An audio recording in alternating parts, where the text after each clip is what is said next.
Ako ang inyong Lolo Pael. At ako naman si Kabanong. At ito ang aming kwento.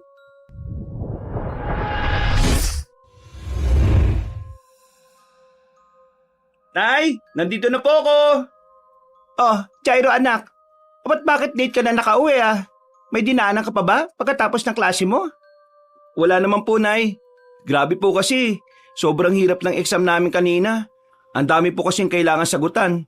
Karamihan problem solving pa. Hindi talaga madali ang kurso ko na electrical engineering eh. Ano ka ba? Okay lang yan anak. Ang mahalaga gusto mo yung kinuha mong kurso. Ay, oo nga po, Nay. Nako, kung hindi ko po talaga hilig ang magbutingting ng mga sirang appliances, nako, matagal na akong nag-shift ng kurso ko. O siya, sige na. Ipahinga mo na ang utak mo. At ikaw magapunan na. Nako, siguradong pagod na pagod ka. Yun! Maraming salamat po, Nay. The best ka po talaga. Ay sus! Nambola pa ang napakalambing kong anak. Tamang-tama. Pinakapaborito mo yung niluto ko ngayon. Dinuguan? Yes! Marami na naman ako makakain ngayon. O sige na, kumain ka na dyan at baka maabutan ka ng ni tatay. Alam ko naman po yun, Nay. Gabi-gabi na lang umaalis si tatay na parang walang pamilya na inuuwian dito sa bahay. Tapos pag uwi tayo na naman ang pagbubuntunan ng init ng ulo. Anak, pagpasyensyahan mo ng tatay mo ha. Simulat sa pool naman ganun na talaga ang ugali nun. Yun na nga po, Nay. Hanggang kailan po ba tayo magpapasensya? Hanggang kailan po ba tayo magtitiis sa ganitong klaseng buhay kasama siya? Anak, tama na yan. Kumain ka na lang dyan. Pagod lang yan, anak. Sige na, kumain ka na. Nay, mas napapagod po ako kapag nakikita kitang ikaw lang ang kumakayod sa pagtitinda sa palengke para mabuhay ang pamilya natin. Ayaw mo naman po akong payagan na pagsabayin ng pag-aaral at pagtatrabaho. Sabi ko nga po sa inyo, magpa-part-time job ako, di ba? Ay nako, Jairo anak. Please lang. Pwede bang wag na natin pag-usapan yan? Hindi magbabago ang desisyon ko. Ako ang magtatrabaho dahil ako ang nanay mo. Basta mag-focus ka lang dyan sa pag-aaral mo. Ako nang bahala sa mga gastusin natin dito sa bahay. Kayang-kaya ko naman ang pagtitinda sa palengke. Nakakapagod pero ayos lang naman ako, anak. Nay, wag ka po mag-alala. Pagkatapos ko makagraduate at makapagtrabaho po kagad ako, makakalis po tayo sa ganitong klase ng buhay. Iaahon po kita sa hirap. Iwanan natin si tatay. Wala rin namang pagbabago sa kanya. Ngayon pa lang, para rin naman tayong walang haligi ng tahanan sa pamamahay na ito. Gabi-gabi na lang wala. Pag umaga naman nasa mga kainuman niya. Basta Nay, mag-aaral po ako mabuti para makagraduate po ako at makapaghanap ng magandang trabaho. Para mabigyan kita ng magandang buhay. Anak, wag mo namang alisin sa pangarap mo ang tatay mo. Ama mo pa rin yon. Pero, Jairo anak, salamat ha sa pagiging isang mabuting anak. Basta, kahit na ano mangyari, tandaan mo, mahal na mahal kita. Mahal na mahal ko rin po kayo, Nay. O sige na, bilisan mo nang kumain dyan at umakyat ka na sa kwarto mo pagkatapos ha. Magpahinga ka na. Opo, Nay. Yun ang araw-araw na nadadatna ni Jairo sa kanilang bahay. Ang pamilya na kanyang kinalakihan. Ang kanyang ina na naghahanap buhay para sa kanila. At ang kanyang ama na minsan lang niyang nadatnan sa kanilang bahay. Habang si Jairo naman ay nagsusumikap na makapagtapos ng kanyang kursong electrical engineering upang umasenso ang kanilang buhay. Rosita! Rosita! Ah, Jason, andito ka na pala. Nako, pasensya ka na at hindi ko kagad naubos sa mga paninda kong gulay sa palengke. Matumal ang benta ngayon at parang walang masyadong tao Kaya hindi ko muna isinara ang tindahan. Baka sakaling kahit papano may bumili pa. Bonyemas! Wala ka man lang bang iniwang pagkain dito? Ni malamig na tubig, wala? Pasensya ka na, Jason. Ibababa ko lang muna itong dala kong mga tirang gulay at magluluto na ako ng makakain mo. Nay? Oh, nandito na pala yung magaling mong anak Himala, nandito na po pala kayo, Tay. Akala ko po hindi na ito yung bahay na inuuwian nyo Aba, bastos kang bata ka! Sumasagot ka na Jason, pupusat na ng anak mo. Tama na yan. Huwag mo akong pigilan, Rosita. Yang bastos mong anak ang sawayin mo. Baka kung ano pang magawa ko dyan eh. Hindi po ako bastos, Tay. Ikaw ang hindi ka respeto. May pinagkaiba yun. Jairo, anak, ano ba? Tama na. Bumalik ka na muna sa kwarto mo. Hindi, Nay. Masakit sa akin na nakikita kong pagod na pagod kayo at nagpapakahirap na magtinda sa palengke. Habang nakikita ko tong si tatay, uuwi sa bahay galing sa kung saan, pero wala naman dalang pera. Tapos ano, pagbubuntanan kayo ng galit. Ikaw na nga itong nagpapakahirap na buhayin ng pamilya natin eh. Hindi nga siya naghahanap ng trabaho. Tapos ako, galing ako sa school. Pagod na pagod ang utak sa pag-aaral. Tapos pag uwi ko, ganyan palagi ang gagawin niya. Sino bang mananahimik kung kailangan ko nang magsalita sa mga araw-araw na nakikita ko sa inyo? Kaya hayaan niyo po ko sabihin ko ito. At marinig ni tatay, galing sa akin. At sino ka para pagsalitaan ako ng ganyan? Pinuhay ka lang namin, Jairo. Wala kang utang na loob ah. Anak lang kita dito sa pamamahay na ito. Kaya manahimik ka dyan. Kung hindi ano? Anong gagawin niyo sa akin, Tay? Sige, gawin niyo na. Ano? Parang awa na ninyo. Tumigil na kayong dalawa. Jairo, anak, sige na. Umakyat ka na sa kwarto mo. Tama na yan. Sige, Nay. Mas mabuti na nga lang yatang umakyat ako kaysa makipag-usap sa walang kwentang tao. Yan, tama yan. Umakyat ka sa kwarto mo at ayoko makita ang pagmumukha mo. At ikaw naman, Rosita, magluto ka na't nagugutom na ako. Bilisan mo! Pag-akyat ni Jairo sa kanyang kwarto, nagtakip siya ng unan sa ulo at sumigaw ng buong galit. Labis siyang nakaramdam ng sama ng loob dahil sa inastan ng kanyang ama. Kung di lang talaga dahil kay nanay, baka matagal na ako umalis dito sa bahay na ito dahil sa ugali ng tatay kong yan eh. Kakainis! Parang hindi siya ama sa akin ha. Pinapangako ko sa sarili ko. Hindi ako susunod sa mga yapak niya. Kapag ako nagkapamilya, hindi ko siya tutularan. Sa akin mapuputol ang ganong sistema ng pamilya namin. Sana sa ibang katawan na lang talaga napunta yung kaluluwa ko nung ipinanganak ako eh. Sana doon sa mayroong tatay na mapagmahal sa anak na lang. Kung bakit pa kasi dito sa katong ito ako napunti? Kung pwede lang makipagpalit ng kaluluwa eh, matagal ko nang ginawa eh. Kakainis talaga. Ngayon pa na malapit na yung birthday ko. Nagawa pa akong inisin ni tatay. Ay nako, tulog na nga lang.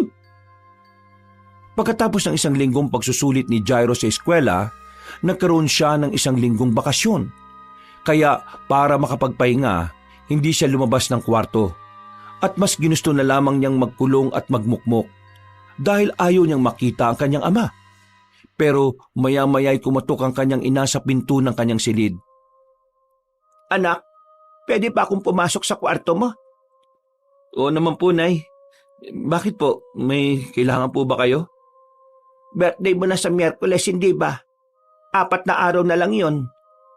Oo nga po, Nay. Magbe-21 na po ako. Nasa tamang edad na po ako talaga para magdesisyon sa buhay ko.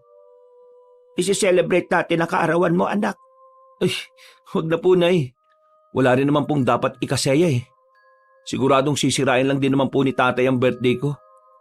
Hindi po ba lagi niyang ginagawa yon? Kada birthday ko na lang, uuwi siya ng lasing, tapos magwawala. Nako, huwag ka mag-alala. Hindi na mangyayari yon, anak. Espesyal ang birthday mo na ito. At hindi natin ito i-celebrate dito sa bahay. Po? Hindi dito sa bahay? Kung ganun, saan po? Tsaka bakit po? Rosita, ano? Nasabi mo na ba kay Jairo? Jason, eto na, sinasabi ko na nga. Ano po ba yun, Nay? Mag-impake ka dahil pupunta tayo sa Zamboanga, sa probinsya ni Papang, ang lolo Julio mo. Po? Bakit? Jairo, anak, doon kasi natin isi-celebrate ang birthday mo. Kasama mo lolo mo? Hindi ko po mag-gets, ma. Sa probinsya po ng lolo ko, sa tatay ni Papa. Wala nga kayo nabanggit sa akin dati na may lolo pa po ako eh. Tsaka kahit kailan nga, hindi niyo naman po ako dinala doon nung bata pa ako. Bakit po doon? Anong meron? Magka-birthday kasi kayo ng lolo Julio mo. At ngayon, ika-100 taon gulang na niya. Kaya naman sabay niyong isi-celebrate ang birthday niyong dalawa na magkasama. Sigurado po ba kayo, Nay? Tamang-tama naman po at may 1 linggong bakasyon kami pagkatapos ng exam namin. Kaya nga mag-impake ka na dahil bukas na bukas aalis na tayo. Ho? Ano po? Bukas na bukas kagad? Teka, kasasabi niyo lang sa akin ngayon. Bakit parang biglaan naman po atang alis natin? Okay lang yan, anak. Pasensya ka na at nalimutan ko kasing sabihin sa iyo nung mga nakarang araw, kaya hindi mo kagad nalaman. Gusto ko lang din namin sorpresahin. Sigurado naman kasing magugustuhan mo yung tahimik at napakagandang tanawin sa bundok kung saan nakatira ang Lolo Julio mo. Seryoso po ba, Tay? Parang ngayon lang kita narinig ng ganyan, ah. O siya, sige na, anak. Iiwan ka na muna namin dito sa kwarto mo, ha?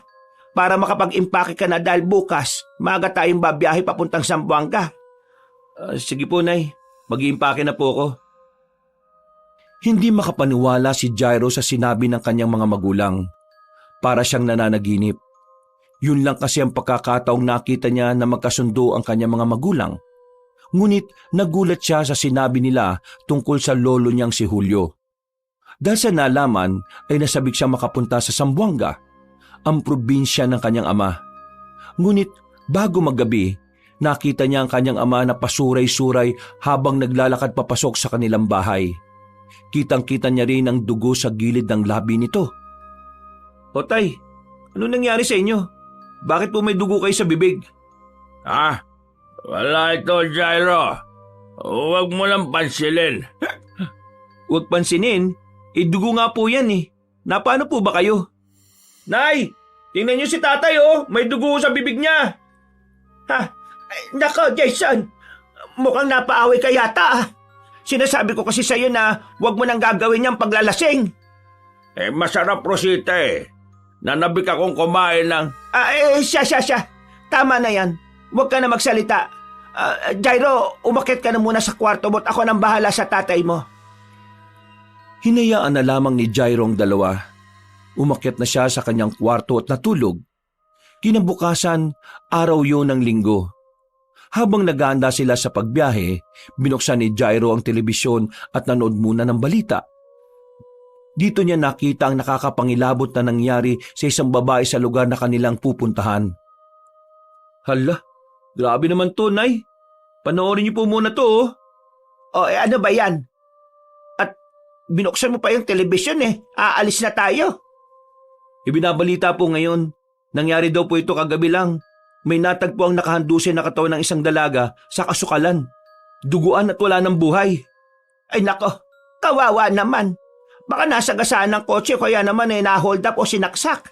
Hindi na talaga nawalan ng disgrasya sa mga balita. Mga hindi kasi nag-iingat eh. Hindi po, Nay. Ayan oh, sabi sa headline, wakwak daw ang dibdib. Hindi naman siguro mangyayari yan kapag nasagasaan siya. O kaya naman hold up lang na ang kukunin pera at mahalagang mga gamit. Ay baka naman inatake ng mabangis na hayop. Ha? Ano namang hayop ang aatake ng ganyan dito? Aba na yan, aalis na tayo. Patayin mo na ang TV, Jairo. At baka hindi na natin maabutan yung sasakyan natin barko. Dali-daling pinatay ni Jason ang telebisyon at nagsimula na silang bumiyahe. Inabot ng 2 araw ang kanilang biyahe dahil napakalayo ng probinsya ng kanyang lolo Julio. Unang beses na nakasakay si Jairo sa barko. Kaya naman nilibot rin niya ito at pinagmasdahan ng paligid. Maya-maya ay napansin niya ang kanyang ina na nakatingin sa kanya, na parabang ang mga mata nito ay nangungusap. Kaya nilapitan nito ni Jairo at kanya itong tinanong. Nay, bakit po? Parang ang lalim po yata ng iniisip niya. Ayos lang po ba kayo? Wala naman anak. Huwag mo akong pansinin. Pinagmamasdan lang naman kita. May problema po ba? Nag-away na naman po ba kayo ni tatay? Hindi. Hindi anak. Ano ka ba? Wala ito. Nay, salamat nga po pala ha. Di ko lubos maisip na kasama si tatay at sa probinsya pa ni Lolo Julio tayo pupunta. Parang hindi ako sanay kay tatay ngayon ha. Ano po bang meron? Ikaw talaga anak. Masyado kang mapanuri. Ganyan lang naman kasi ang tatay mo. Kakaiba ang ugali pero ama mo pa rin yan. Pero alam mo anak, natutuwa ko na umabot ka sa edad mong yan. Naalagaan kita at napalaki na maayos. Napakabuti mong bata. At kapag po tumanda ka na, Ako naman po mag-aalaga sa inyo. Tandaan nyo yan, Nay. Ay, salamat naman anak. Ang pag-uusap na yon ay isa sa hindi niya makakalimutang bahagi ng kanilang biyahe. Ipinaramdam muli ng kanyang ina ang pagmamahal nito sa kanya. Para kay Jairo, napakahalaga nun, lalo pat ni minsan ay hindi niya ito naramdaman sa kanyang ama. Gabi na, ang mga pasahero sa barko ay nagsimula ng matulog. Tahimik ang paligid, at tanging ihip lang ng malakas na hangin at mga alon ang naririnig. Hating gabi ay nagising si Jairo dahil naiihi siya. Kaya bumangon siya upang pumunta sa banyo. Hindi nakalak ang pinto kaya inakala niyang walang tao sa loob. Pero naroon ng kanyang ama at naabutan niyang naghihilamos ito. O tay, hating gabi na po ah. Bakit gising pa po kayo? Hindi. Nagising lang din ako kasi naiihi ako. Bakit parang naghihilamos po kayo? Ang aga-aga pa po. Ano ba pakialam mo? Sa gusto ko maghilamos eh. Tanong ka ng tanong. Teka, bakit ka nga rin ba nandito? Naiihi rin po kasi ako. Ano pang tinatayo-tayo mo dyan sa pintuan? Di umihi ka na dyan. Makalabas na nga. Visit talaga to. Namalikmata yata ako nang makita kong may dugo ang bibig ni tatay ah. Pangalawang beses ko na itong nakita na ganun siya. May sakit kaya siya? Sumusuka ba siya ng dugo? Ay naku, hayaan na nga. Masamang damo naman siya eh. Matagal yung mamamatay. Araw ng Lunes, ang barko ay malapit ang dumaong sa pier ng Zamboanga. Ngunit narinig ni Jairo ang usap-usapan ng mga pasahero sa barko na dahilan ng pangingilabot ng mga pasahero. Ano daw ang nangyari? Bakit may pamilyang banda ron humahagulgol sa iyak? Nagkukumpulan sila doon at parang may nangyari yata. Wag na kayo makiusyoso at baka kung ano pang mangyari. Narinig ko po sa mga tao na naroon, nawawala daw po yung 3 taong gulang na anak na lalaki nung ginang. Nagising na lang daw po siya at wala na po sa tabi niya yung bata. Ay sus Maria Josep, pati ba naman dito sa barko may nangyayaring ganyan? Mabuti na lang at malaki ka na anak. Hindi ka na kailangang bantayan. Baka naman kung saan lang nagsuot na sulok-sulok ng barko. Nilibot na po nila yung buong barko pero hindi po nila ito nahanap. Ang nakita lang daw po nila ay isang kapares ng sapatos ng bata na nasa CR. Natanggal po yata sa paa ng bata bago mangyari yung trahedya sa kanya. Ang hinala nila, nahulog daw po sa dagat. May parte kasi sa dulo ng barko na malaki ang awang. Baka dun daw po sumot kaya galit na galit yung asawang lalaki dahil pinabayaan po nung ina na mawalay sa tabi niya yung bata Ay nako, nakakaawa naman. Siya, ang isipin na lang natin ay ang pagpunta natin sa bahay ng Lolo Julio mo. Hayaan na natin sila na ma-resolve ang problema nilang pamilya. Ang pangyayaring yon sa barko ay nagbigay ng masiding takot sa lahat ng pasahero. Ngunit ganun pa man, matapos ang halos 2 araw na biyahe, matiwasay na nakadaong ang barko sa Zamboanga. Grabe, ang haba po pala ng biyahe papunta dito. Pero sulit na sulit dahil ang ganda po talaga dito. Napakasarap ng simoy ng hangin. Sabik na po ako makapunta sa bahay ni Lolo. Nako, sigurado mag-i-enjoy ka dito. Oo nga po, Nay. Siguradong marami din ako makikilala dito ng mga bagong kaibigan kahit saglit lang tayo magbabakasyon. Yan ang wag na wag mong gagawin dito, Jairo. Ho? Bakit po, Tay? Hindi ba ako pwede makipagkaibigan sa mga taga dito? Nandito tayo para i-celebrate ang kaarawan mo, yun lang. Kaya nga po, Tay. Hindi ba dapat meron akong makilala ng mga tao dito para kahit papano may maimbitahan naman tayo sa birthday ko at bumisita sila para makakain ng mga ihahanda natin? Anak, pasensya ka na pero tama ang sinabi ng tatay mo. Po? Teka, bakit po, Nay? Ano po bang dahilan kung bakit hindi ako pwede makipagkaibigan sa mga taga rito? Jason, ikaw na nga magpaliwanag. Jairo, sa bundok kung saan naroon ang bahay na tinitirhan ng lolo mo, hindi ka pwedeng lumabas ni makipag-usap sa mga tao. Wala kang dapat pagkatiwalaan lalong-lalo na sa mga hindi mo kakilala. Kung merong magtanong sa'yo, wag na wag mong sasagutin ng totoo. Lalong-lalo na, wag mong ipapaalam kung saan ka nakatira. Kung tanungin ka nila kung saan ka nakatira, sa ibang direksyon mo ituro. Kung meron man silang ibibigay sa'yo, wag mong tatanggapin. Hindi mo rin dapat hayaan na masundan ka ni man at malaman ang daan pauwi sa bahay ng lolo mo dahil delikado. At siguradong hindi mo matatandaan ang lahat ng sinabi ko sa iyo, kaya ang pinakamaganda mong gawin ay huwag ka na lang lumabas ng bahay hanggang sa makalis tayo sa lugar na ito pagkatapos ng birthday mo. Ho? Ang boring naman po pala ng celebration ng birthday ko. Ano yun? Tayo-tayo lang? Anak, tama ang tatay mo. Sa pagkakataong ito, kailangan mo munang sumunod. Naintindihan mo ba? Sige po, Nay. Mukhang wala naman po akong ibang mapagpipilian eh. Pero ano po bang gagawin ko sa bahay ni Lolo? Baka naman maburyong lang ako dun. Marami naman mapagkakaabalahan dun, anak. Huwag ka mag-alala. Andito naman ako kasama mo. Sasamahan kita sa kung ano ang gusto mong gawin. Masaya na sana ang binata pero nadismaya dahil marami siyang kailangang tandaan ng mga bili ng ama na dapat sundin. Sa dami nun ay isa lang ang naisip ni Jairo. Pinakaligtas na gawin ay huwag nang lumabas ng bahay. Hindi na siya nakapagtanong pa dahil mas nangibabaw sa kanya ang pagkadismaya dahil hindi siya makakaroon ng mga bagong kaibigan sa probinsya ng kanyang lolo Julio.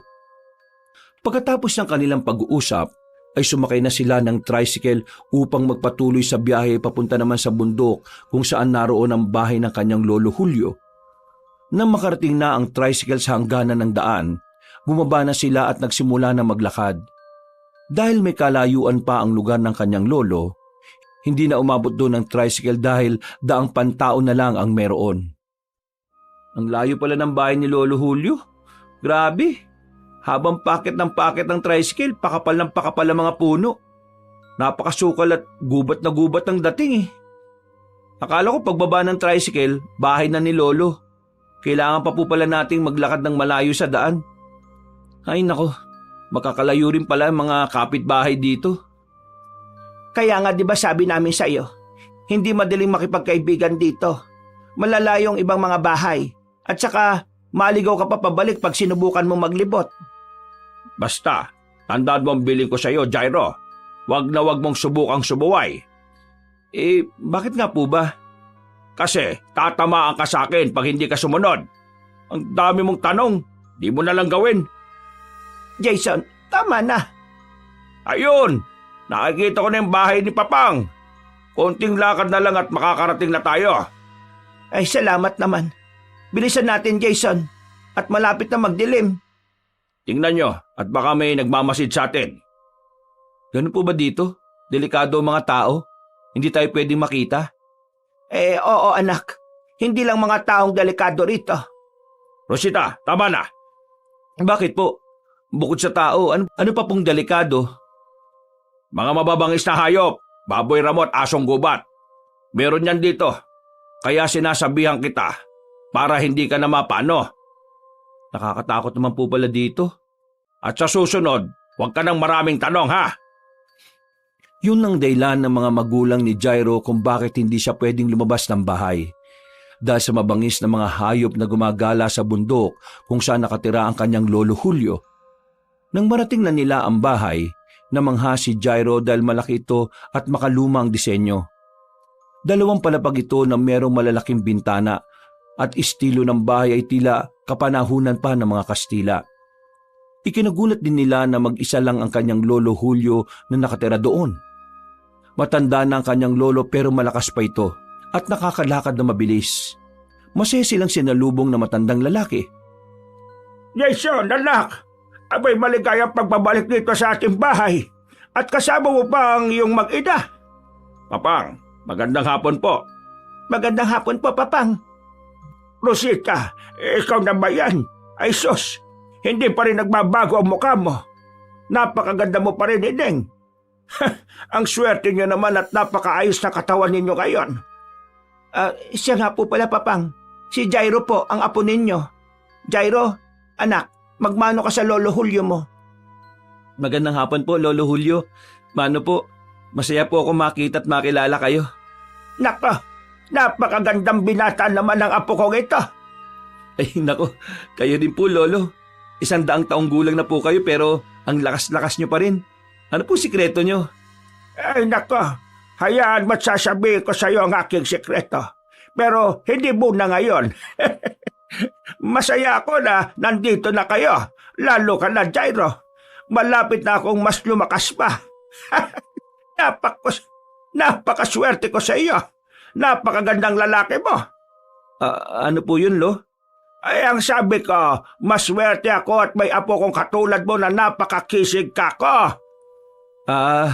Hindi ko po kasi naintindihan kanina. Pasensya na po. Ay, kabata-bata mo ba'y bingi ka na? Tingnan mo, lolo mo. Malayo pa lang rinig na rinig ko na kayong paparating.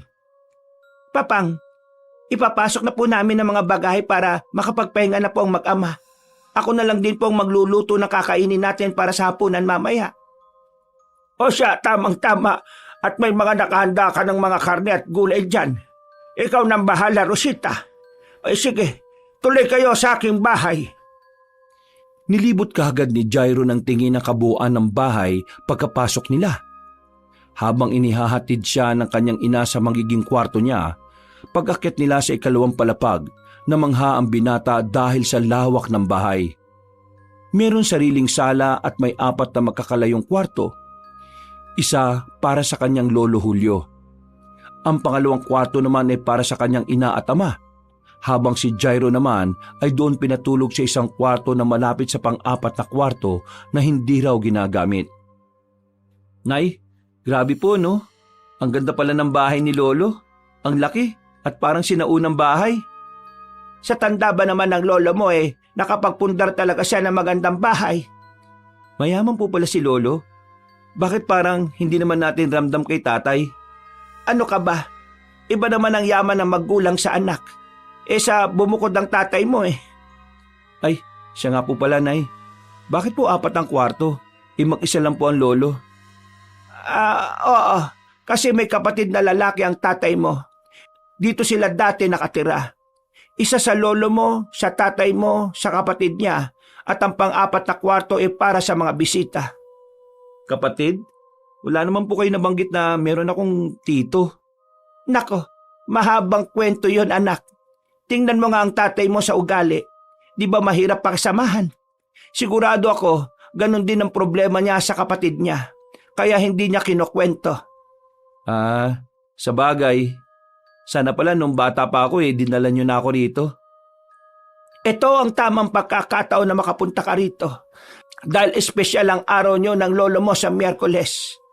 Oo nga po O sige po, Nay.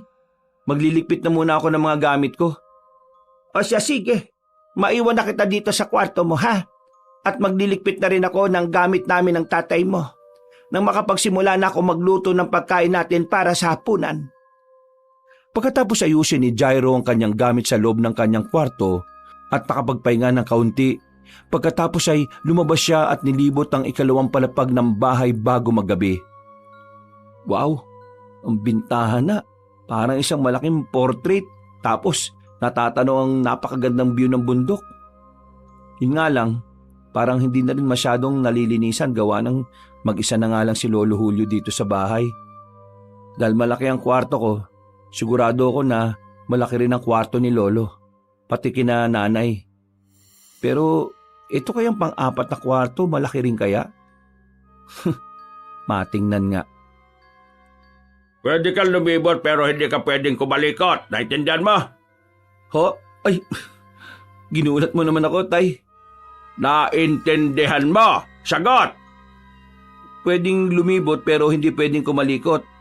Opo, Tay. Naintindihan ko po. At ang pinaka-importante sa lahat, wag na wag akong aalis ng bahay. yan! Natanda mo naman pala Dami naman bawal. Ano? May sinasabi ka? Wala po. Siya nga po pala. Para saan tong isang kwarto? Para din sa mga bisita. Kung mas maraming bisita ang darating, ipapagamit yan. Ho? 2 kwarto para sa mga bisita? Oh, bakit? May problema ba doon? Wala po. Sige po. Bababa na lang ako kapag hapunan na. Pagkatapos mag-usap, umalis ang kanyang ama at pumunta sa kwarto ng kanyang lolo Julio. Napatingin naman siya sa nakasaradong silid. Umikot sa kanyang isipan ang mga katanungan. Para saan nga ba yung kwartong ito at bakit mahigpit na ipinagbabawal pasukin? Hindi naman binanggit ni tatay ang sinabi ni nanay na meron siyang kapatid. Siguro, meron nga silang hindi pagkakaunawan kaya hindi niya ito mabanggit sa akin. Siguro, yung bakanting kwarto na ito ay para sa kapatid ni tatay. Pero nakakapagtaka kasi ni isang litrato ng kanilang pamilya ay walang nakadisplay sa buong bahay. Siguro nga hindi ganun kaayos ang pamilya nila. Gusto ko mang maintindihan ng pamilya ni tatay para maintindihan ko rin sana kung saan siya nanggagaling yung ugali niya eh. Pero parang hindi siya bukas para ipaalam to sa akin. Ito ang unang beses na nakarating ako kung saan nagmula si tatay. Kaya gusto ko sanang kunin ang pagkakataong ito na kahit paano makilala ko siya. At baka sakaling ito ang maging paraan para magkalapit kami. Hanggat nandito ko, meron naman akong pagkakataong matuklasan yon. Siguradong malalaman at malalaman ko rin. Makalipas ang ilang oras, nagmuni-muni si Jairo habang nakaupo sa upuan malapit sa bintana. May isang imay sa gilid ng kanyang mga mata na dumaan papunta sa nakasaradong kwarto. At nilingon niya kaagad ito. Tay? Ikaw po ba yan? Nay? Tay? Anak, bakit? Nandito kami ng tatay mo sa ibaba. Malapit ang maluto ang ulam para sa hapunan natin. Maya-maya lang kakain na tayo ha. Sige po, Nay. Sige lang po. Teka, nasa baba naman sila nanay at tatay. Ano kaya yun? Matingnan nga. Lumikot ang isipan ni Jairo, kaya binalak niyang silipin ang silid. Nakaramdam siya ng kaba habang papalapit sa silid na yon. Dahil tahimik ang paligid, dinig na dinig niya ang bawat tiyabag sa sahig na ginagawa ng kanyang paa. Maya-maya ay may narinig siyang paghinga sa kanyang likuran. At naramdaman niya ang init nito na dumampi sa kanyang batok kaya bigla siyang napalingon. Ano nakakita ka ng multo? Lolo naman, kayo lang po pala yan. Sino pa bang aasahan mong makita aapat lang tayong naririto sa bahay. Pasensya na po, Lo. Kala ko kasi kung sino ka ni. Ni hindi ko po kasi kayo napansin kanina. Abay, ano akala mo sa akin? Porque 100 taon na ako uugod-ugod na. Hindi naman po. Nagulat lang po talaga ako sa inyo, Lo. Baka mahilig ka sa kape at ang bata mo pa nervyoso ka na. Luto na ang pagkain, anak! Baka na! Tawagin mo na rin ang Lolo Julio mo! Bababa na po, Nay! Tara na po, Lo. Kain na po tayo. O siya, mauna ka na at susunod ako. Habang sila ay naghahapunan, pinagmasdan ni Jairo ang kanyang mga magulang. Masayang masaya siya dahil yun ang unang pagkakataon na kakain silang magkakasama at kasama pa ang kanyang Lolo Julio. Kain na tayo! Wow! Napakasarap naman ito, Nay. Adobong atay at balon-balunan ng manok. Pero pwede ba nito si Lolo may edad na po siya? Ikaw talagang bata ka. Masyado mong minamalit ang edad ko. Mas malakas pa sa kalabaw ang lolo mo.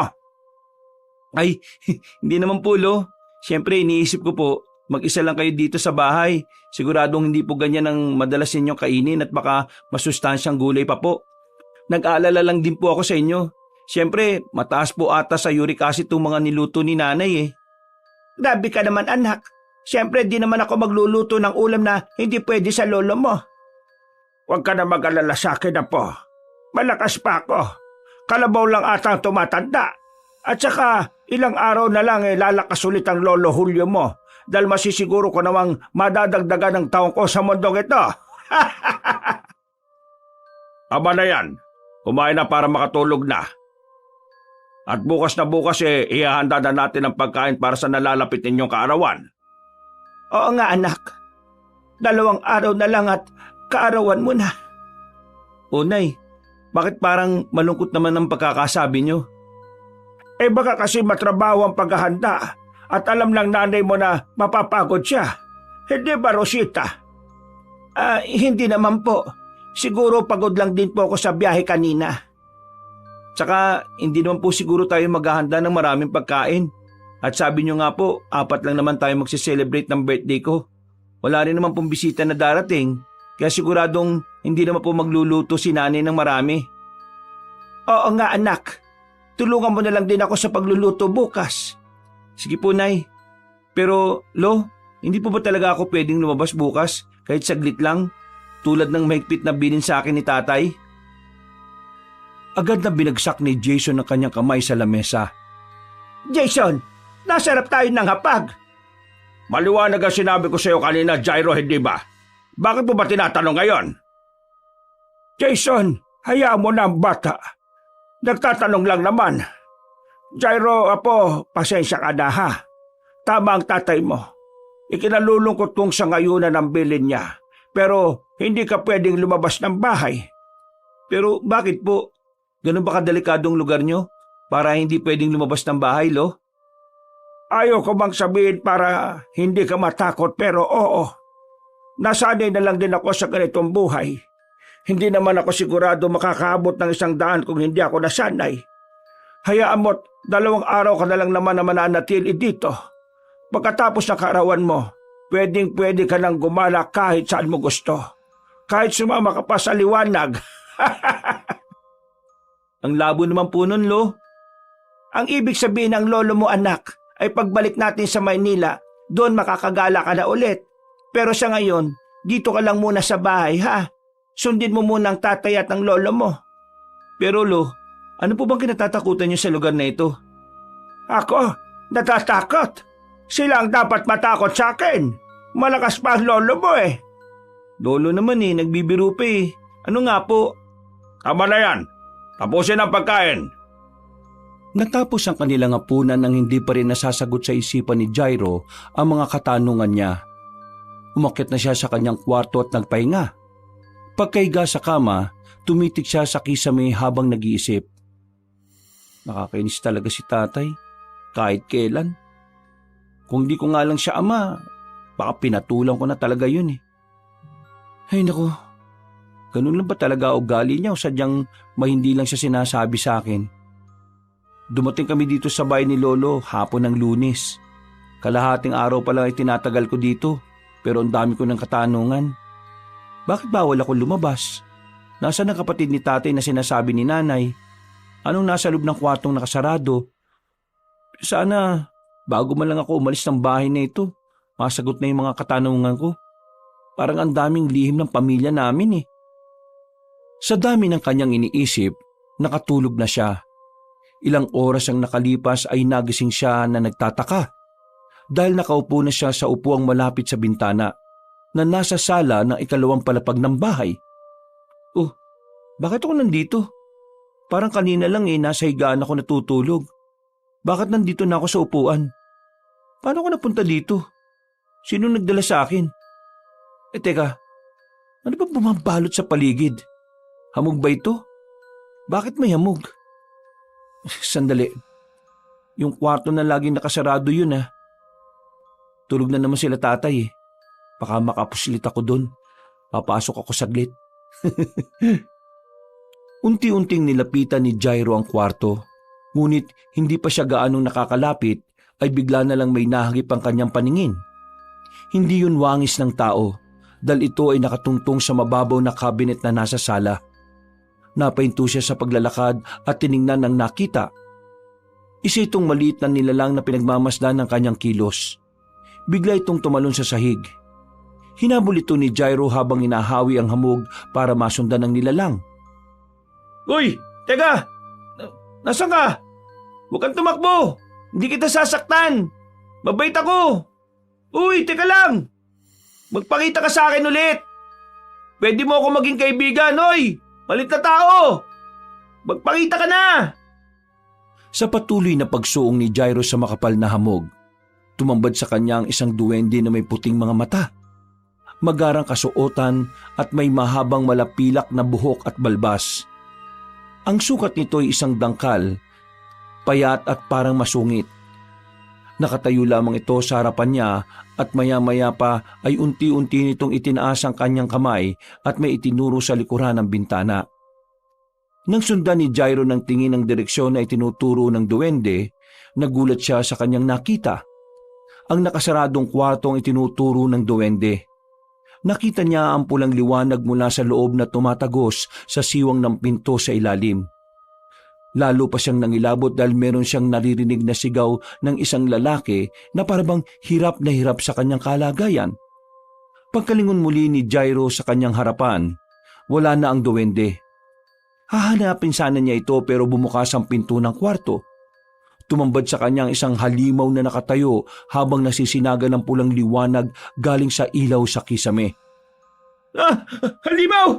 Nay! Nay! Tulong! Lolo! May halimaw sa loob ng kwarto! Nay! Nay! Huwag kang lalapit! Huwag mo akong lalapitan! Habang sumisigaw siya ng tulong, bigla siya nitong sinugod na parang isang asong lobo. Nagutom na gutom. Walang humpay siya nitong inatake at hinila papasok sa sikretong silid. Tulong! Anak! Anak! Gising! Binabangungot ka yata! Nay! Nako, salamat naman at nagising ka. Oo, heto, uminom ka muna ng tubig. Salamat po, Nay. Narinig kitang sumisigaw kaya dali-dali akong pumunta rito. Ano ba napanaginipan mo? Nay, nasa sala daw po ako dito sa ikalawang palapag ng bahay. Mahamog ang paligid. May nakita kong isang duwende. Inabol ko. Nagtago siya sa makapal na hamog kaya hinawi ko ng hinawi. Tapos, nang magpakita siya sa harapan ko, bigla siyang may tinuro. Yung nakasaradong kwarto ang tinuturo niya. Ang kwartong yun, may liwanag na pula at may sumisigaw na lalaki sa loob. Tapos, nawala yung duwende sa harapan ko at biglang bumukas ang pintuan ng kwarto. Doon ko nakita yung nakakatakot na halimaw. Inatake niya ako. Inila niya ako papunta sa loob ng kwarto. Papatay niya ako, Nay. Papatay niya ako. Nako, siguro pagod na pagod ka lang sa biyahe tapos kumain ka pa ng marami kagabi kaya binangungot ka, anak. Pero Nay, bangungot ba talaga yun? Bakit? Anong ibig mong sabihin? Para kasing may ibig iparating sa akin yung duwende. Nako anak, huwag mo nang dagdagan ng mga isipin mo at malapit na ang kaarawan mo. Ipahinga mo ang utak mo. Tamang-tama at umaga na rin. Maligo ka na't maya-maya tulungan mo na akong maggayat ng mga sangkap sa lulutuing mga pagkain, ha? Kinaumagahan, hindi pa rin niya makalimutan ng panaginip. Naisip niyang hindi yung basta panaginip lang. May gustong ipahiwatig sa kanya ang duwende. At iisa lang ang naiisip niyang kasagutan. Ang buksan ng kwartong ipinagbabawal sa kanyang pasukin. Pinuntahan ni Jairo ang kwartong yun. Huminto siya sa harapan ng pinto at unti-unti niyang hinawakan ng seradura para buksan. Nadismaya siya dahil nakalakito. Ngunit sa kalikutan ng kanyang isip, dumapa siya at sinubukang silipin ang loob mula sa kakaunting awang sa pagitan ng ilalim ng pinto at ng sahig. Madilim at wala siyang maaninag. Anong ginagawa mo dyan? Ay, naku po, Lo. Ginulat niyo naman po ako. Ang sabi ko, anong ginagawa mo dyan? Kasi po, nahulog po yung barya ko sa sahig tapos nasipa ko po kaya sumuot po dito sa awang ng pinto. Barya? Ano naman ang gagawin mo sa barya wala naman tintahan dito na malapit? Isa pa, bilin ng tatay mo na huwag kang lalabas ng bahay, hindi ba? Nasa loob po kasi ng short ko. Pagkalabas po ng kamay ko, ayun, tumilapon po. O sige na, tulungan mo na ang nanay mo sa paghahanda sa kusina para bukas magluluto na lang. Ako na kukuha ng barya mo sa kwartong yan. Antayin ko na lang po na kunin nyo, Lo. Gaano ba kahalaga yung barya na yan? Ginto ba yan? Hindi naman po, Lo. Ito naman, mapagbiro po talaga kayo. Hindi ako nagbibiro, Jairo. Mahalaga ba ang barya para antayin mo pa kung buksan ng kwarto? Ang barya nga bang mahalaga, po? Po? Lo? Ang sabi ko, ang barya nga bang mahalaga o mas mahalaga ang sumunod ka sa iyong lala? Ay, siyempre po ang sumunod sa inyo, Lo. Ito na nga po at aalis na nga po ako. Hindi nagtagumpay si Jairo na makita kung ano ang nasa loob ng kwarto. Pero hindi pa rin siya sumusuko. Habang siya ay nasa kwarto at nag-iisip, bigla siyang tinawag ng kanyang ina. Anak! Jairo, halika na. Bumaba ka na, tulungan mo ako dito. Tulungan mo ako mag-ayat ng mga rekado para bukas diretso na natin lulutuin. Sige po, Nay. Eto na po, nandyan na po. Okay ka lang ba? Bakit ganyan ang mukha mo? Pakiramdam ko po lalagnatin ako dahil sa panaginip ko na yun Ay naku anak, panaginip lang yon. Ano ka ba? Wala yan. Ay teka, naiihi ako. Magbabanyo lang ako saglit ha. Ikaw na munang bahala dito. Saglit lang ako. Nang makaalis na ang kanyang ina, nakita ni Jairo ang kalderong nakasalang sa kalan na may lamang tubig at nakaisip siya ng magandang ideya. Dali-dali siyang kumuha ng bimpo at isinawsaw ito sa mainit na tubig. Idinampi niya ito sa kanyang leeg pagkatapos pigaan. Idinampi niya rin yun sa noo at kilikili matapos pababain ng init ng bahagya. Maya-maya ay naramdaman niya na paparating na ang kanyang ina. Kaya pinunasan niya agad ang basang parte ng kanyang katawan na pinagdampian ng bimpo. At umupo na parang walang nangyari. Saka nag-inarte. Oh anak, bakit nakaupo ka na dyan? Sabi ko sa iyo, gayatin mo ang mga rekados, hindi ba? Nay, parang masama po kasi pakiramdam ko Parang nilalagnat talaga ako. Ha? Masama ang pakiramdam mo? Patingin nga. Pasalat nga ng noo at leeg mo. Ay, nako. Oo nga. Mukhang nilalagnat ka nga. Ganun ba nakaapekto sa iyo yung panaginip mo? O baka naman naninibago ka lang dito sa probinsya? Baka po pareho yun. Nahihilo po ako at parang gusto ko lang po munang magpahinga. O siya, umakyat ka muna sa kwarto mo at magpahinga ka. Ako na munang bahala dito. Sige na, umakyat ka na. Maraming salamat po. Sige po, magpapahinga na po muna ako, Nay. Nang makakyat na si Jairo sa kanyang kwarto, agad niya itong inilak. Pagkatapos ay pumuslit palabas ng bintana. May mga nakauwang na kahoy ang pader ng bahay at ginawa niya itong tungtungan upang makababa ng hindi nahuhulog.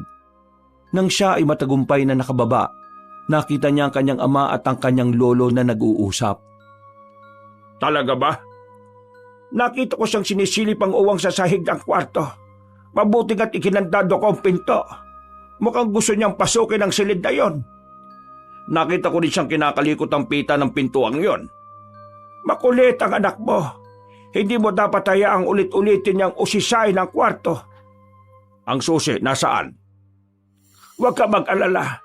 Hindi niya makikita ang susi. Kapag nabulilyaso ang plano, ikaw rin ang mahirapan, tandaan mo. Nang marinig yun ni Jairo, lalong tumibay ang isip niya tungkol sa sikreto ng kwartong yon. Nabuo ang kanyang isipan na lumabas ng bahay upang alamin ang sagot mula sa ibang tao. Dahil alam niyang hindi sasabihin ng kanyang pamilya. Nang araw na yon, lumabas siya. Binilisan ang paglalakad dahil kailangan niyang makabalik bago magtanghalian. Teka, nasa na ako? Naku, nawawala na yata ako. Ano ba kasi itong pumasok sa isipan ko? At dito ko pa sa labas hinanap ang sagot sa mga tanong ko. Puro puno naman nandito.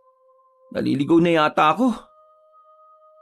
Atay, naliligaw ka yata. Opo, Manang. Parang naliligaw na nga po yata ako. Teresita nga pala ang pangalan ko. Naka po, dito ka pa naligaw at masukal ang gubat na ito. Mabutit nakita mo ko. Dito kasi ako naghahanap ng mga halamang gamot na gagawin kong mga langis. Oo nga po Hinahanap ko po yung pabalik sa amin. Siya, dayo ka lang dito sigurado ako. Halata namang taga-syudad ka dahil sa kutis mo. Saka kung taga rito ka hindi ka maliligaw. Opo, bumisita lang po ako sa lolo ko. Dito po ako magse-celebrate ng birthday ko. Saan ka ba nakatira? Baka sakaling kilala ko at maihatid kita sa inyo. Nang marinig ni Jairo ang tanong ni Manang Teresita, naalala niya ang bilin ng kanyang ama na huwag magbibigay ng kahit anong impormasyon kahit ang daan papunta sa kanilang bahay ay hindi din pwedeng sabihin. Kay Lolo Piping po. Basta po, kubo lang po yun na maliit. Ha? Piping ka mo? Aba, dito na ako lumaki sa lugar na ito at tumanda. At halos kabisado ko ang lahat ng bahay dito. At kilala ko rin ang mga nakatira pero sigurado ako na walang Piping na nakatira rito. Hindi ko po kasi alam ang tunay niyang pangalan eh. Kasi ngayon ko lang din po siya nakilala. Pero Lolo Piping po kasi ang tawag ko sa kanya. Ay, ganun ba?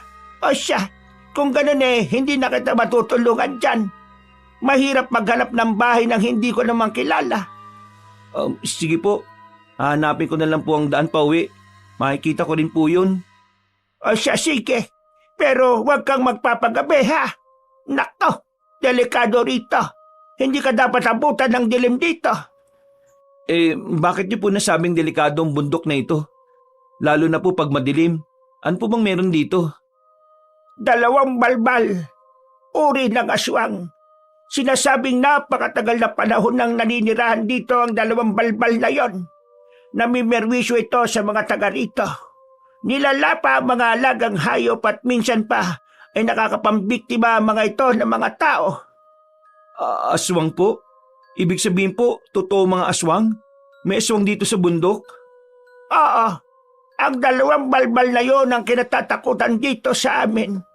Nung bata pa ako, malimit na mambiktima ang balbal, pero katagalan, madalang na. Bakit po hindi niyo subukang hulihin? Ay nako, Totoy. Manilenyo ka nga at walang alam sa mga nangyayari dito. Ilang beses na namin ginawa yan, pero tuso ang mga aswang na balbal at sadyang malakas.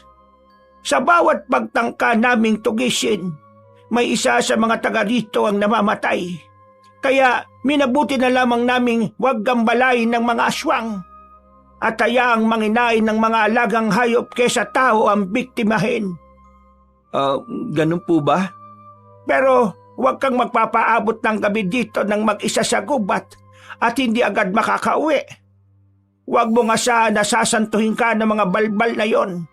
Baka hindi ka na makauwi sa inyo at hindi mo naabutan ng karawan mong bata ka. Sige po, alis na po ako. Teka, kung sakaling abutan ka na nga ng dilim, ay heto, tanggapin mo ito. Ang maliit na boteng ito ay langis galing sa katas ng halaman dito lang matatagpuan sa bundok. Mabisa ito na pangontra sa aswang para hindi ka malapitan. Naku manang, huwag na ho, nakakaya ho. Sige na, tanggapin mo na. Kailangan mo ito. Proteksyon mo sa sarili mo. Pasensya na ho, pero di ko po matatanggap yan. Kung ayaw mo, bahala kang mamatay kapag di ka kagad nakabalik sa inyo. Inis na umalis sa matandang babae dahil ayaw ni Jairo na tanggapin ang malit na bote na may lamang langis. Dahil ayaw niya rin suwayin ng kanyang ama sa bilin nito na huwag tumanggap ng kung anuman ang ibibigay ng mga taga rito. Kaya dali-dali siyang naglakad at pinilit na hanapin ang daan pauwi bago magtanghalian. Anak, kanina pa kita tinatawag. Kakain na tayo. Kumusta na ang pakiramdam mo? Ano ba nangyari sa batang yan? Kanina pa yan nakakulong sa kwarto Buksan mo na nga ang pinto. Nakalakang pinto, hindi ko mabuksan. Kanina kasi sobrang init ang pakiramdam niya at nilalagnat kaya pinagpahinga ko muna. Anak! Anak! Okay ka lang ba? Papang, kunin mo na nga yung susi at buksan mo na nga ang pinto. Eto na. Ay siya, tabi kayo at bubuksan ka. Pagkabukas ng pinto, O anak, bakit hindi ka sumasagot? Akala ko kung napano ka na. Kanina pa kami tawag ng tawag sa'yo. Pasensya na po, Nay. Nangihina po kasi ako eh. O ba't parang hingal na hingal ka at pawis na pawis? Kasi po... Ay nako, sige lang. Maganda yan at pinagpapawisan ka na. Ibig sabihin nawawala na ang lagnat mo. Oo nga. Nako, ingatan mo ang katawan mong yan. Hindi ka dapat magkasakit. Ako ang mapiperwisyo dyan. Matanda na ang lolo mo, Jairo. Ingatan mo sarili mo. Baka mahawaan mo pa si Papang. Mas maiging ikaw ang magkasakit dahil bata ka pa kaysa sa lolo mo. Jason naman, huwag ka naman magsalita ng ganyan. Tama na. Siyang tunay naman, Rosita. Kaya magpagaling kang bata ka. O siya, iwanan na muna natin yan at hatiran mo na lang ng pagkain, Rosita. Sa baba na tayo kumain. Tara na, Jason. Sige po, Papang. Magpahinga ka na, anak, ha? Tama yan at napapawisan ka. Naku, basang-basa ng pawis ang likod mo. Palitan mo na ang damit mo at baka mabinat ka pa. Sige po, Nay. Salamat po. Oh, bakit may mantsa ng lupa tong damit mo? Nagkulong ka lang naman dito sa kwarto. Baka po kanina sa baba nung pag-akyat ko, nasagi ko po yung halaman sa paso na nasa gilid ng hagdan. Sa sobrang hilo ko po. Ay, ganun ba? O siya, sige. Maiwan na kita dito at hatiran na lang kita ng pagkain. Muntik nang mabuko ang pagpuslit ni Jairo sa labas. Buti na lang ay nahanap nito ang daan pabalik at nagkukumahog na tumakbo. Sa puntong naririnig na niya ang sigaw ng kanyang mga magulang at kinakatok ang pinto ng kanyang kwarto na nakalak, ay naroon na siya malapit sa tapat ng bintana at umakyat na sa mga nakauwang na kahoy sa pader. Sa muling pagtawag ng kanyang ina ay sinagot na niya ito. Pasok lang po, Nay. Hindi po nakalak ang pinto. Jairo, apo. Ito na ang pagkain mo. Ay, Lo, bakit kayo pa yung nagdala ng pagkain ko? Sabi ko sa nanay mo, ako na ang magdadala.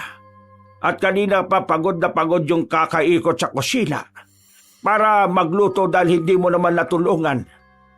Naku, pasensya na po, Lo. Pakilapag na lang po yung pagkain ko sa mesa na nasa sulok at kukunin ko na lang po mamaya. Baka mahawa pa po kayo sa akin pag lumapit kayo. May sakit ka nga ba talaga? Po? Opo, masama lang po ang pakiramdam ko talaga. Siya nga pala. Tiningnan ko sa loob ng kwarto ang barya na sinasabi mong nahulog. Wala naman ako nakita. Ay, nahanap ko na po, Lo.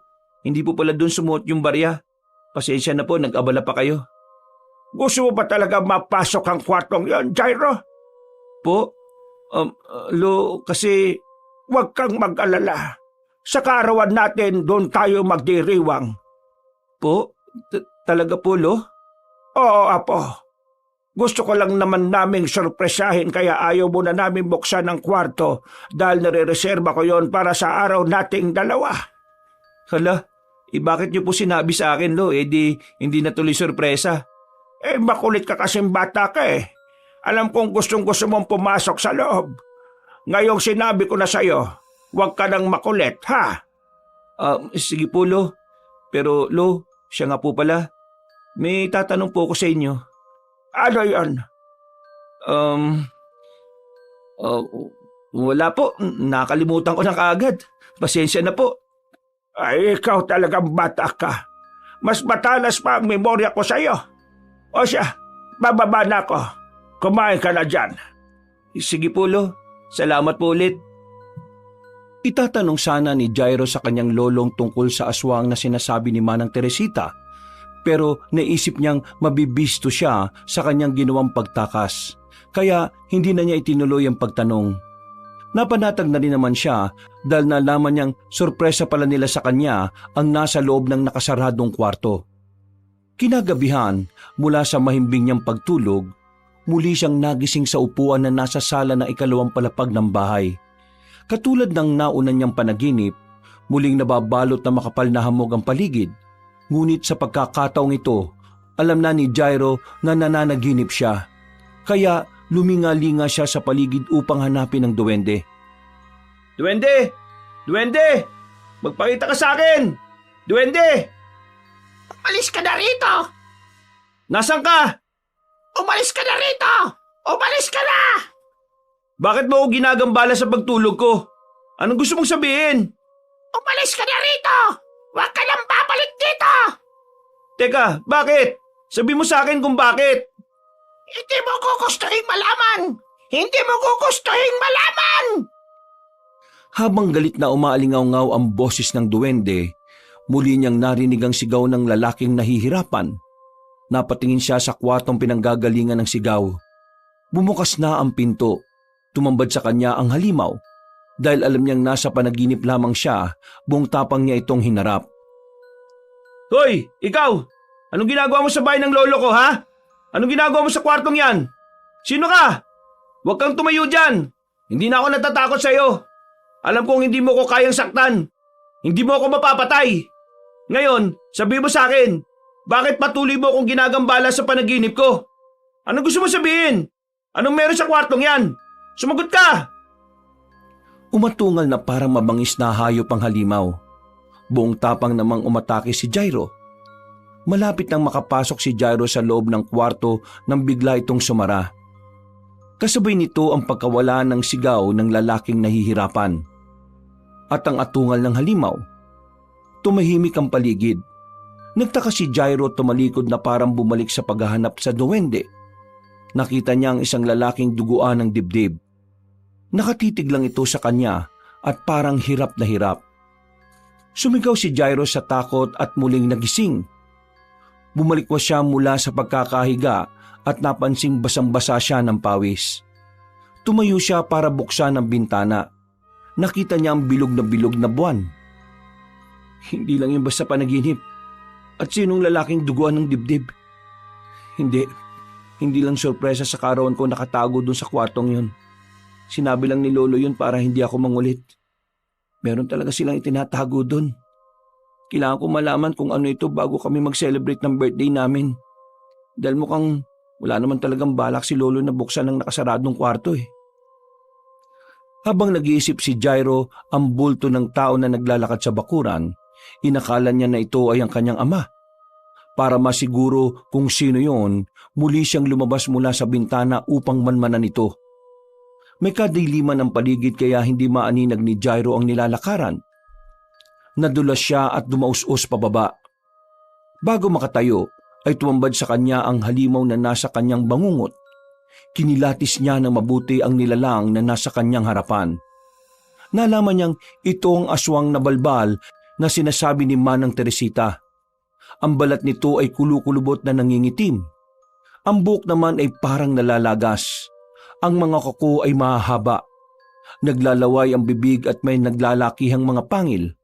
At ang mapupulang mata nito ay nanlilisik at tanda siyang lapain. Kaya sumigaw siya ng ubod ng lakas para humingi ng tulong. Aswang! Wag! Wag mo akong lalapitan! Wag!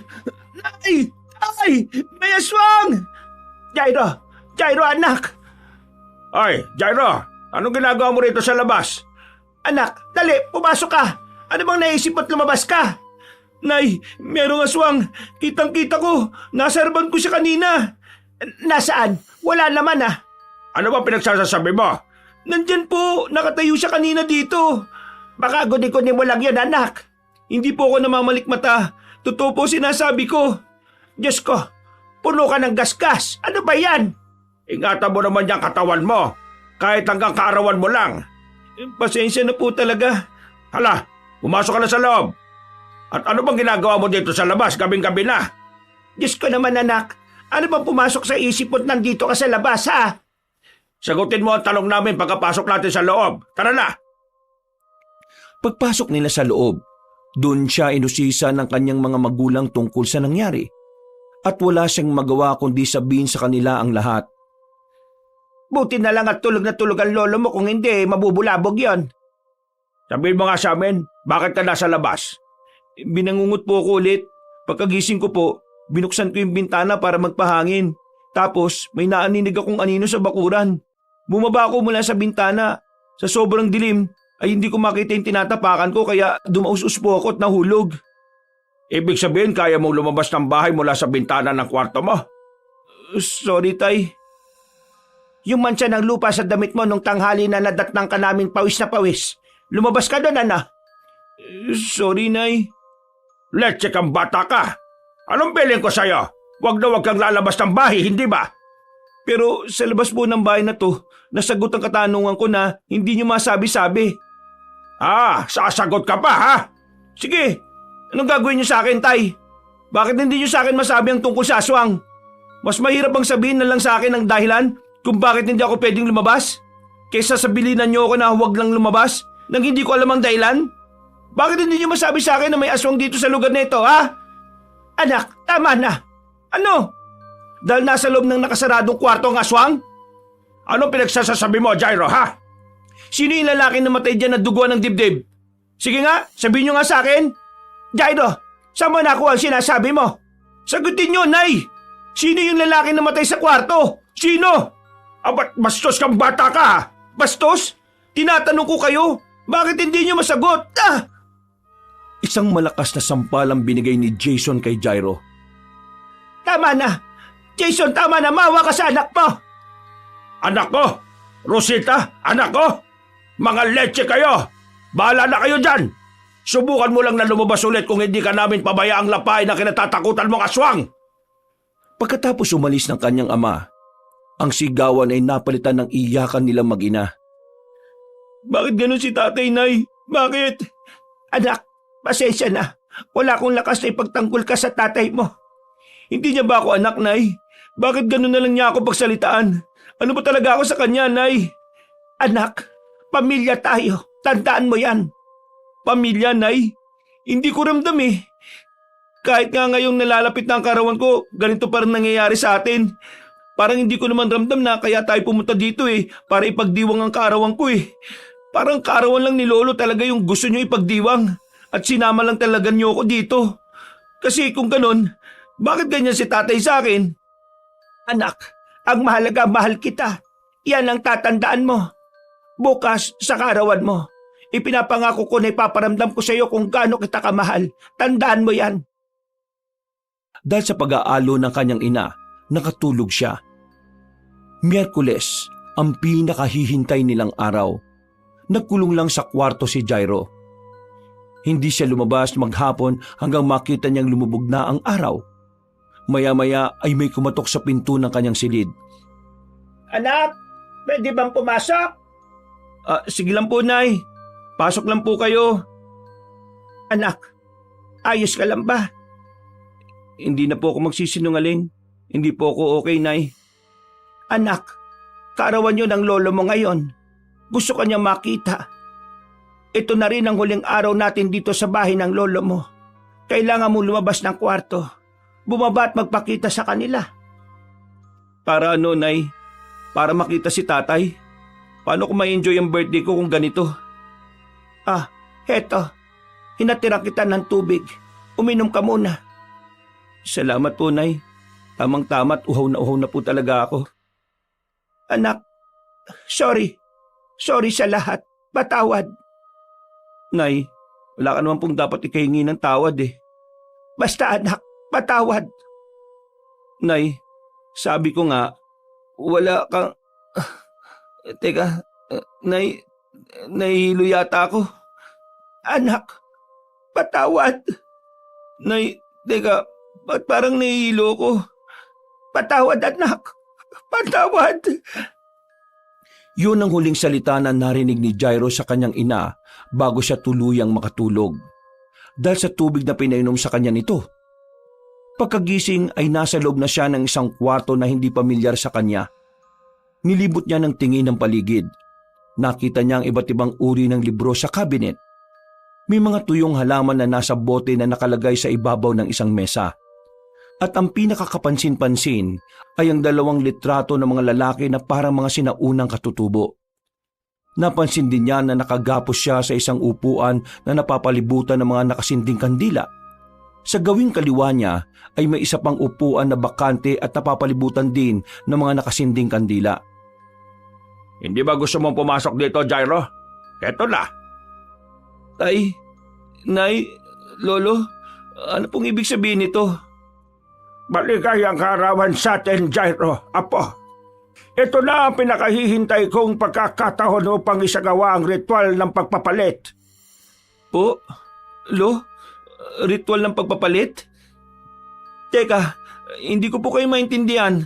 Tsaka bakit po ako nakagapos? Pakulan niyo po ako dito, Nay. Kalagan niyo ako, Nay. Anak, patawarin mo ako. Alam kong marami kang katanungan, Jairo. Ngayong gabi, lahat ng yan ay mabibigyan na ng kasagutan. Ako ay uupo na at simulan na natin ang ritual. Nakita ni Jairo na umupo na ang kanyang lolo Julio sa bakanting upuan na hindi kalayuan sa kanyang tabi. Ang kanyang ina naman ay nasa gilid lamang at nakayuko, ni hindi siya matingnan sa mata. Habang ang kanyang ama ay nasa kanyang harapan at titig na titig sa kanya. Bago namin isagawa ang ritual ng pagpapalit, bibigyan kita ng pagkakataong malaman ang lahat, Jairo. Ang nakita mong aswang kagabi ay ang iyong lolo Julio. Ano? Si Lolo ang aswang? At hindi lang siya ang aswang sa lugar na ito. Pati ako. Kami ay mga aswang na balbal. Ha? Ano? Kaya pala may nababalitang mga biktima dito. Si Lolo po ba'y may gawa? Tapos yung nakita kitang naguhugas ng bibig mo sa loob ng banyo sa barko, may bata na nawawala kinabukasan. Ikaw tayong may gawa nun? Tama ka, Jairo. Alimaw ka! Walang iya ka! Napakahayop mo! Ipinapasa namin sa susunod na henerasyon ang itim na binhi na nagbibigay sa amin ng kakayahan upang maging isang malakas na aswang. Sa ganitong paraan, sa bawat henerasyon, merong aswang na patuloy na maghahasik ng lagim sa bundok na ito. Hindi kami namamatay kahit ilang taon pa ang lumipas kung hindi namin ipapasa ang binhi sa aming susunod na salinlahi. Yon ang isa sa sumpa na kayang ibigay ng itim na binhi. Hindi susuko ang kaluluwa namin na kumapit sa katawang lupa kahit ito ay patuloy na tumatanda at naaagnas. Kapag ito ay aming naipasa na sa susunod na magmamana, mawawala ng lakas na binibigay ng binhi sa amin at ang katawan namin ay kusang mawawalan ng buhay. Kung ganun po, ibibigay ni Lolo Julio sa akin ng itim na binhi. Ayoko! Ayoko pong tanggapin! Ayoko maging isang aswang, Nay! Tulungan niyo ako! Pakawalan niyo ako rito! Ganon na nga. Pero huwag ka mag-alala, Jairo. Hindi pa dyan nagtatapos ang lahat. Oo, ipapasa ni Julio sa iyo ang binhi. Pero hindi mo rin naman masisilayan ang iyong buhay bilang isang aswang. Po, bakit? Anong gagawin niyo sa akin? Mula nang maipasa ng aming mga magulang ang binhi sa aming dalawa ni Julio, lubos kaming nahumaling sa lakas na ibinibigay sa amin ng sumpang ito. Para sa amin, ito ay hindi sumpa, kundi isang biyaya. Kaya naganap kami ng paraan upang mapanatili ito sa amin ng mahabang panahon.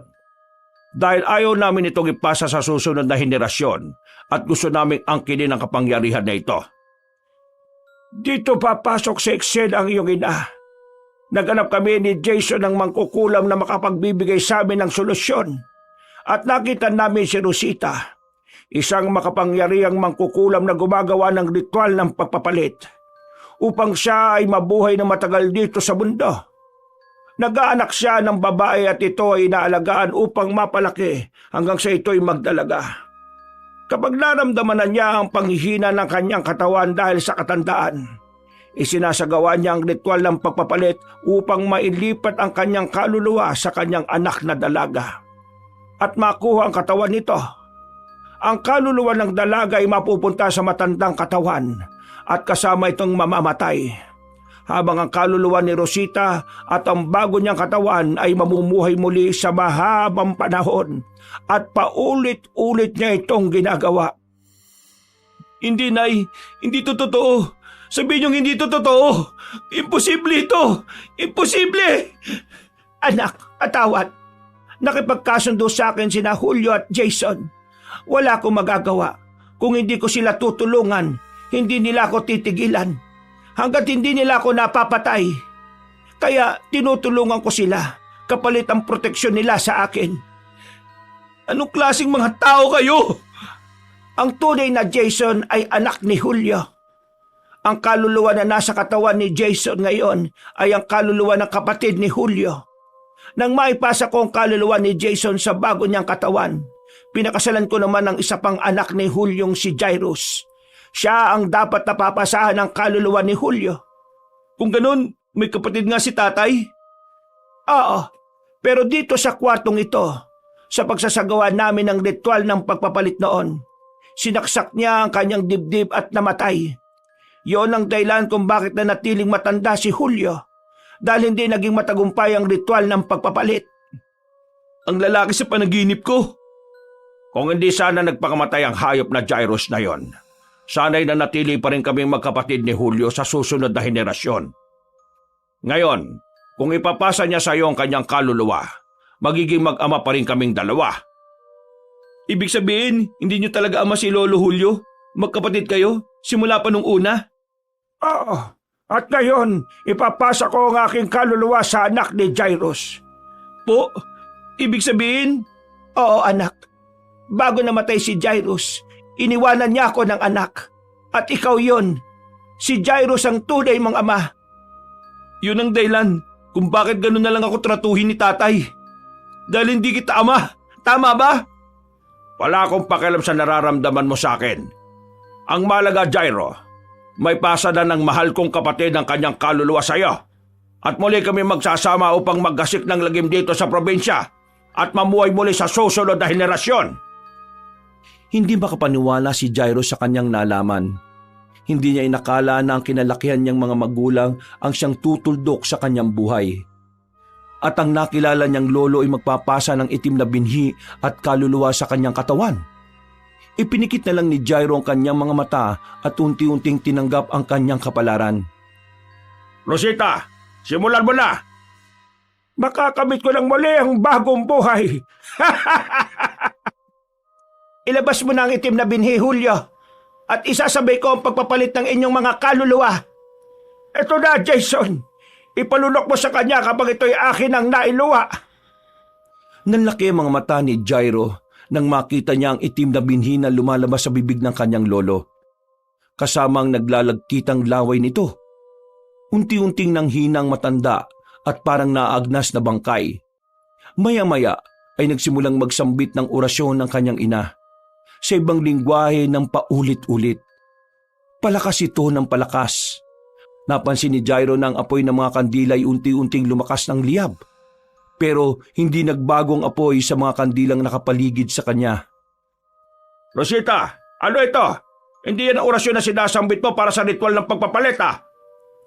Nagulat si Jairo nang biglang sumigaw ang kanyang ina ng buong lakas. Kasabay nito ay lumakas din ang apoy ng mga kandila na nakapalibot sa kanyang lolo Julio. At bigla itong nagliyap na parang binuhusan ng gasolina. Pagkatapos nito ay hinagisa ng kanyang ina ng asin ng kanyang ama. At sumigaw ito na parang isang halimaw na binuhusan ng mainit na tubig. Agad na lumapit sa kanya si Rosita at pinatay ang mga kandilang nasa kanyang paligid. Pagkatapos ay dali-dali siyang kinalagan. Anak, tumakas ka na. Ako nang bahala rito. Nay, ano pong ibig sabihin nito? Hindi ba pinangako ko sa iyo? Sa karawan mong ito, ipaparamdam ko sa iyo kung gaano kita kamahal. Nay, hindi kita maintindihan. Jairo anak, mahal na mahal ko ang tatay mo. Minahal ko ng totoo si Jairus. Siya ang nagparamdam sa akin ng tunay na pagmamahal. Siya ang nagbigay sa akin ng pagkakataong magbago at talikuran ng pangungulam na ipinasa sa akin ng aking mga ninuno. Yun ang dahilan kaya pinilit ko si Jason na manirahan sa Maynila at makasakaling magbago din ang kanyang isipan para huwag nang ipagpatuloy ang kadiliman na aming ginagawa. Doon kita pinalaki, inalagaan at minahal. Bilang pangako sa pagmamahal ko sa iyong amang si Jairus. Nang lumaki kang katulad ng ama mo, nakikita ko sa iyo ang pagkatao niya. Isa kang mabuting tao, Jairo. Kaya tatapusin ko na dito ang kadiliman na ginagawa namin. Hindi ko hahayaang madamay ka sa aming kahayupang ito. Pero Nay, sumama ka na po sa akin. Tumakas ka na rin. Hindi anak. Haharapin ko si Jason. Umalis ka na bago pa siya muling magkaroon ng lakas matapos ko siyang sabuyan ng asin. Kailangan makalayo ka dito. Ito ang susi ng kwarto. Ikandado mo pag alis mo. Madali ka. Pero Nay, paano ka?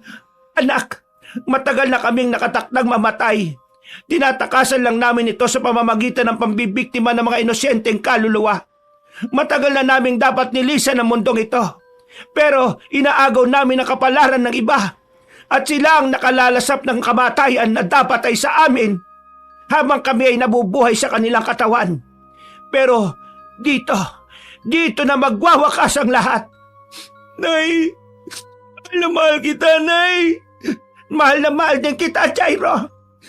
Rosita, hayop ka! Taksel! Traidor! Mapatay kita! Jairo anak, ngayon na! Tumakbo ka na!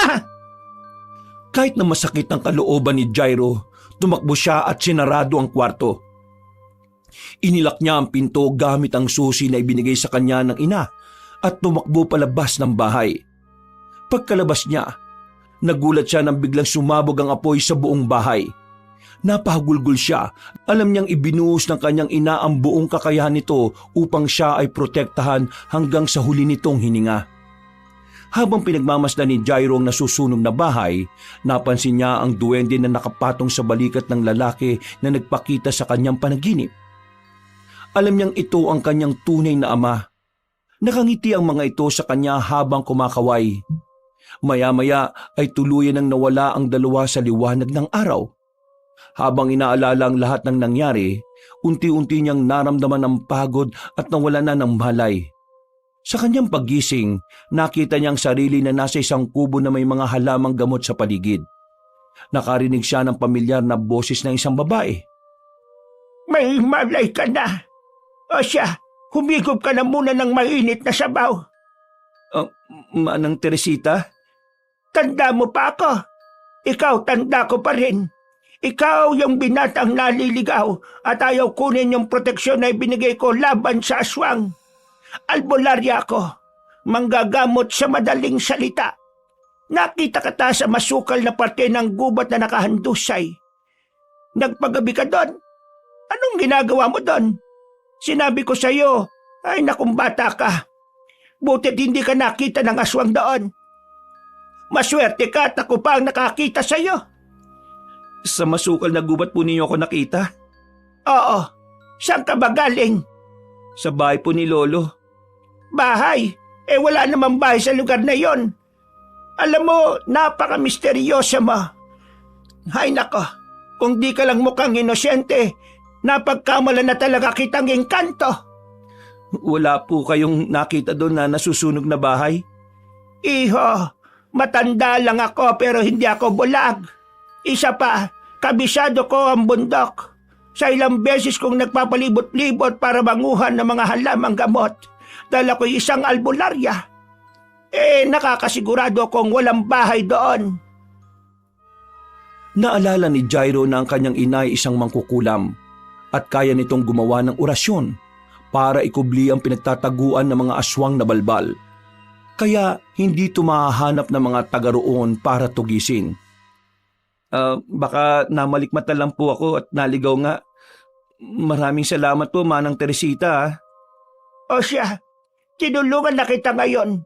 Siguro naman hindi ka na mangangambang tanggapin ang tulong ko sa iyo. Kaya ibibigay ko sa iyo isang botelyang pangontra sa aswang. Baka sakaling maligaw ka na namang bata ka. Baka hindi na kita makita. Tatanggapin mo na ba? Salamat na lang po pero mukhang hindi ko na po yan kailangan, Manang. Ay sus Mariosip kang bata ka, ewan ko sa iyo. Yun ang huling araw ni Jairo sa probinsya at umuwi na siya sa Maynila. Itinuloy niya ang kanyang buhay kahit mag-isa na lamang sa buhay. Pinagsabay niya ang kanyang pag-aaral at pagpa-part-time job upang mapagtapos ang kanyang sarili. Taon ang nakalipas at siya ay nakagraduate. Nagtayo siya ng sariling repair shop at unti-unting umasenso sa buhay. Sa kabila ng mga nangyari, hinarap niya ang bawat araw na may pag-asa. Sa puntong ito, ang nangyari sa kanyang pamilya ay nanatiling lihim at nananatili na lamang sa kanyang mga alaala. Wakas,